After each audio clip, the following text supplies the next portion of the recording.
me. Welcome to my channel, and in this video I will share some technique uh, which we can apply using unit test.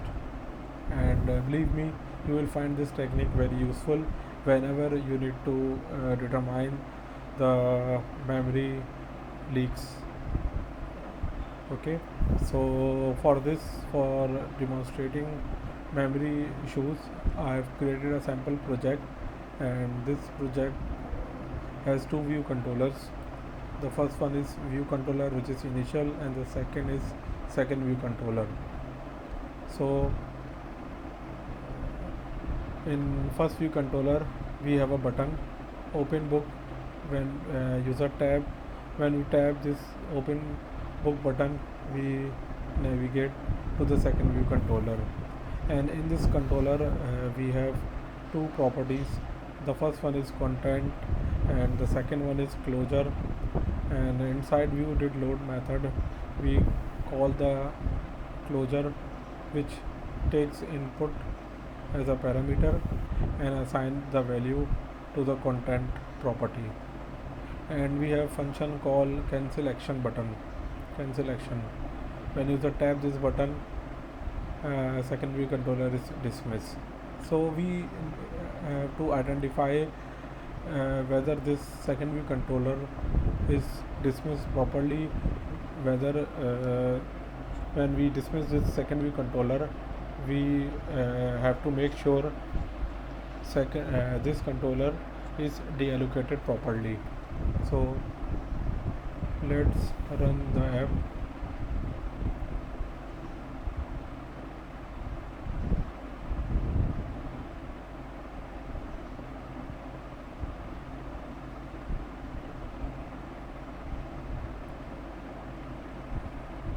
Now this is we are on second view controller, dismisses.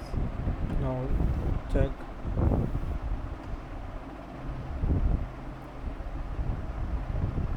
You see that second view controller is still in memory, so it means there is a problem. It means second view controller is introducing memory issues. However, we have other ways to check using unit test. So for this, we will write a unit test to identify the instance is properly deallocated or not. So the test method is test second view controller is deallocated. Let's create an instance.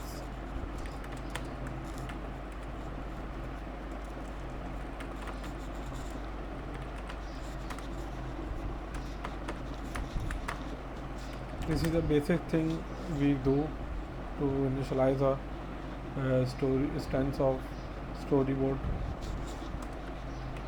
Now call load view if needed.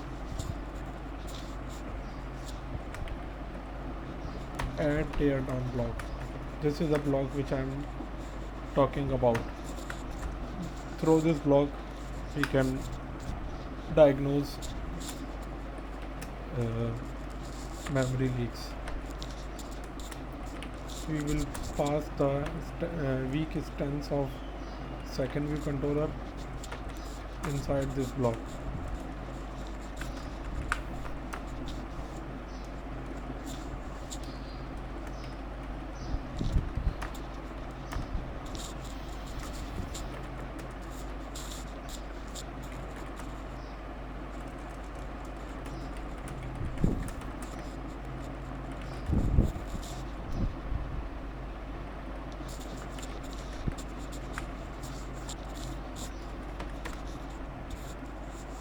Let's check.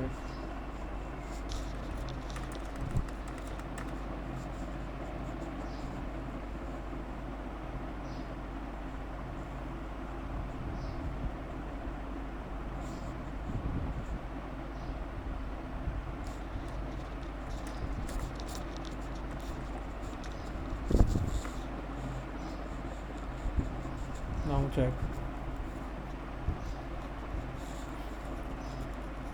If this test method is failed, it means secondary controller is having memory leaks. Now test failed. Objects should have been reallocated.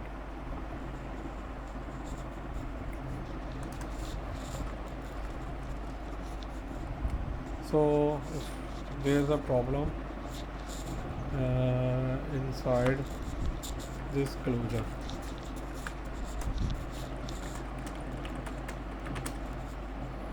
we did not use weak self, that's why it's causing issues.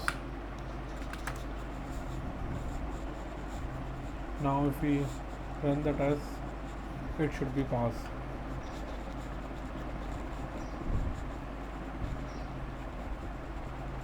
Yeah, now we have resolved the memory leaks using test method. So whenever we create a class, we should write test cases, and also we should utilize this block, add tear down block. We can see the description. These blocks are executed after the current test method has returned, but before the teardown is invoked. Registered blocks are run on the main thread but can be registered from any thread. They are guaranteed to run only once in LIFO order and are executed serially. You may register block during setup, but you may not register block during teardown or from other teardown block. Okay, so this method is provided by XC test case to utilize to determine the memory issues. Hope you like my video. Please share it and subscribe it, and we will come back with a new topic in next video. Thank you.